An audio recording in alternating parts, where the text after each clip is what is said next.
Hi, my name's Brianne Siderio. I'm from Group 6, and my group and I decided to do an author study on the author Gary Soto. Now, today I have my cousin Nicholas Moyer with us, and he will be here to assist me with parts of the lesson. As you can see, we are in a very informal setting. We are in our grandfather's bedroom on his bed because this is the quietest spot in the house today. And I don't have a whole class with me. I just have my little cousin. So he's just so cute. He is going to be helping me with certain parts of my lesson today. So to get started, for one of my mini lessons, I chose to do the book Snapshots from the Wedding by Gary Soto. And I'm just going to read you a little bit of the book summary, but I'm also going to read the book aloud as well. So the story is told from the point of view of a child named Maya.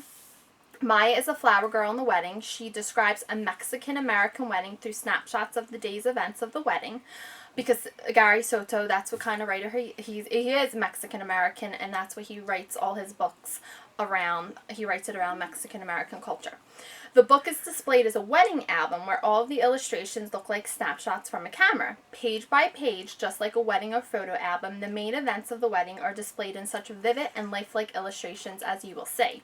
Maya begins to narrate the story, starting with the procession to the altar and ending with her falling fast asleep after a busy and fun-filled wedding. The text is sprinkled with Spanish words, both elegant and humorous, to capture the flavor of a traditional Mexican wedding.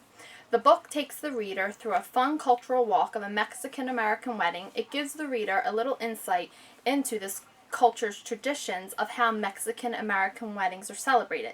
This book is the winner of the Pura Belprix Award for Illustrations. As you will see, the illustrations are fantastic. So I just want to give you my little rationale, my objective, and then we'll be ready to begin. Right? Okay.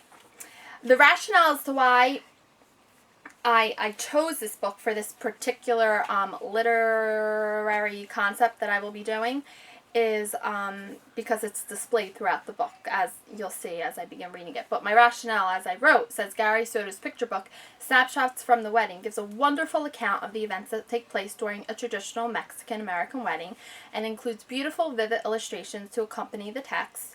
Students will gain valuable knowledge about the Mexican-American culture. So that is true. They will get that from the text.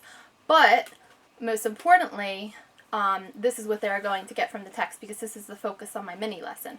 Within Soto's written text, the reader will find many examples of writing that can be crafted using descriptive language. Therefore, this book is a great tool to teach students about the use of using descriptive language in their own writing. Students will come across analogies, similes, and metaphors that will help to paint a picture in their mind, as well as appeal to their five senses of sight, hearing, touch, taste, and smell. Therefore, to me, this book is an appropriate instructional tool to use with students when teaching about the use of descriptive language in writing. And my objective is, are you okay? My objective is students will be able to write sentences using descriptive language. Now, Nicholas and I did a little bit of work before we actually decided to film. Didn't we, Nick? Mm-hmm. We did. Okay, so the materials that we'll need for this lesson are the book, Snapshots from the Wedding, a T-chart.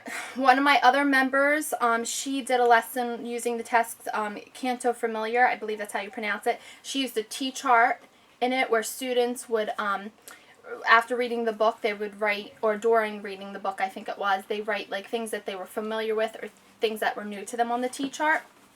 And then she also did from another student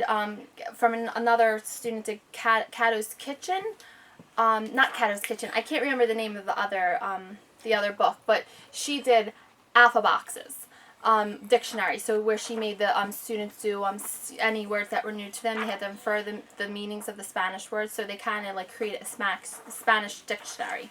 And what's new to this lesson, we're going to be making connections back to those activities, but what's new to this lesson is something called Show Me Sentences. It's a Show Me Sentences handout that I will explain to Nicholas in a few moments. Okay, calm down, Nick.